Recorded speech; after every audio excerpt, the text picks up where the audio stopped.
আসসালামু আলাইকুম এভরিওয়ান, চলে আসলাম নতুন একটি ব্লগ নিয়ে। আজকে এসে আমরা আল্লাহদান টেলিকমে, এটা হচ্ছে সুন্দরবন স্কোয়ার মার্কেটের 4 তলায় 124 নম্বরের শপে। প্রথম আমাদের টাচটি কাটা হচ্ছে, দেখুন টাচটি কেটে গ্লাসটি আলাদা করে নেওয়া হলো। এরপরে টাচের ভিতরে যত গ্লুগুলো ছিল গ্লুগুলো রিমুভ করা হচ্ছে। গ্লুগুলো রিমুভ করার পর ডিসপ্লেটি চেক দিয়ে দেখা হবে যে ডিসপ্লেটি ঠিক আছে কিনা। তো আমাদের ডিসপ্লেটি দেখুন মাশাআল্লাহ ঠিক আছে, সবই কাজ করছে দেখা যায়। এখন ডিসপ্লেটি খুলে নেওয়া হচ্ছে, ডিসপ্লেটি খুলে ভালোভাবে পরিষ্কার করে নেওয়া হচ্ছে। ওনারা খুব দক্ষ টেকনিশিয়ান, তাই সুন্দর করে এগুলা পরিষ্কার করে নেওয়ার পরে গ্লু লাগিয়ে নিচ্ছে ক্যামেরার জায়গাটাতে, যাতে ক্যামেরার ভিতরে কোনো ডাস্ট না ঢোকে। এবার উপরের গ্লাসটা লাগানো হচ্ছে, গ্লাসটা লাগিয়ে একটা মেশিন আছে, মেশিনের ভিতরে দিয়ে দেওয়া হচ্ছে।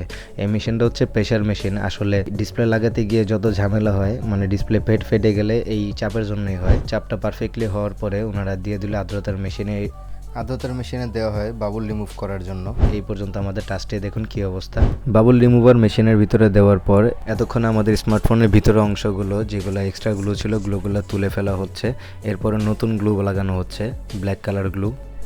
ভাইয়া গ্লুগুলো ভালোভাবে লাগাচ্ছে যাতে স্মার্টফোনের ডিসপ্লেটা যাতে খুলে না যায়, এরকম শক্তপোক্তভাবে লেগে থাকে।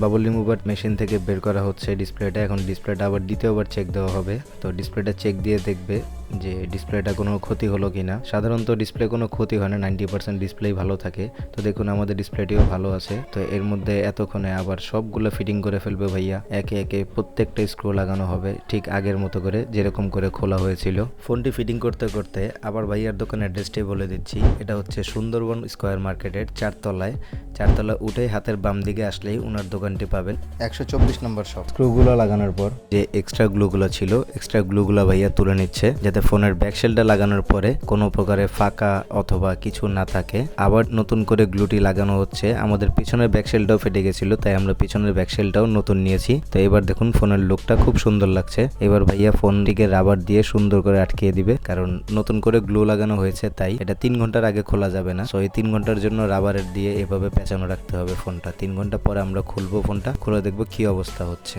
তো এই হচ্ছে আমাদের ফোনটা, মাশাআল্লাহ খুব সুন্দর করে কাজ করছে। ফোনের টাচটি যে নতুন করে লাগানো হয়েছে এটা বোঝার কোনো স্কোপই নাই। তো এই হচ্ছে আজকের ভিডিওটা, ভালো লাগলে লাইক শেয়ার সাবস্ক্রাইব করবেন। আল্লাহ হাফেজ।